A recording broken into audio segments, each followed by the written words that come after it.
Medium size 3 ఉల్లిపాయలు తీసుకొని ఇలా సన్నగా కట్ చేసి వేసుకోండి. ఈ ఉల్లిపాయ ముక్కల్లో మీ రుచికి సరిపడా సాల్ట్ వేసుకోండి.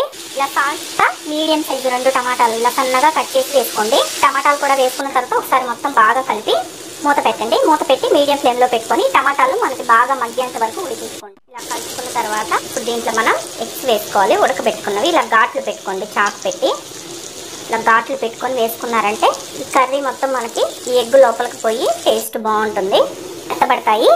దీంట్లోనే 1/2 టీ స్పూన్ పసుపు కూడా వేసుకొని ఇవి మొత్తం బాగా కలపండి. గ్లాస్ వాటర్ పోసుకుంటున్నాను. పొడి వేసుకోండి. 1/2 టీ స్పూన్ జీలకర్ర పొడి వేసుకుంటే సరిపోతుంది. కారం వేసుకోవాలి. మీరు ఎంత కారం తినగలరో చూసుకొని వేసుకోండి. నేను ఇక్కడ 1 టేబుల్ స్పూన్ దాకా వేసాను. ధనియాల పొడి 1 టీ స్పూన్ వేసుకోండి. ఇవన్నీ మొత్తం బాగా కలుపుకోవాలి. 1/2 టీ స్పూన్ అల్లం వెల్లుల్లి పేస్ట్ వేసుకోండి. అల్లం వెల్లుల్లి పేస్ట్ మరీ ఎక్కువ వేసుకోవద్దు, జస్ట్ ఆ ఫ్లేవర్ కోసం కొంచెం వేసుకుంటే సరిపోతుంది. ఇలా మొత్తం కలుపుకున్న తర్వాత దీనికి మూత పెట్టండి. మూత కలుపుకొని స్టవ్ ఆఫ్ చేసేయండి. వేడి వేడిగా రైస్లో వేసుకొని తినండి. చాలా అంటే చాలా రుచిగా ఉంటుందండి. తప్పకుండా ట్రై చేయండి. మీరు హోటల్ నుంచి కొనుక్కొని తెచ్చుకునే బదులు కర్రీస్ మీరు రూమ్లోనే చాలా ఈజీగా తయారు చేసుకోవచ్చు. తప్పకుండా ట్రై చేసి ఎలా ఉందో నాకు కామెంట్స్ ద్వారా తెలియచేయండి. ఈ వీడియో కానీ మీకు నచ్చినట్లయితే నా యూట్యూబ్కి సబ్స్క్రైబ్ చేయండి. నచ్చితే లైక్ చేయండి, షేర్ చేయండి, కామెంట్ చేయండి.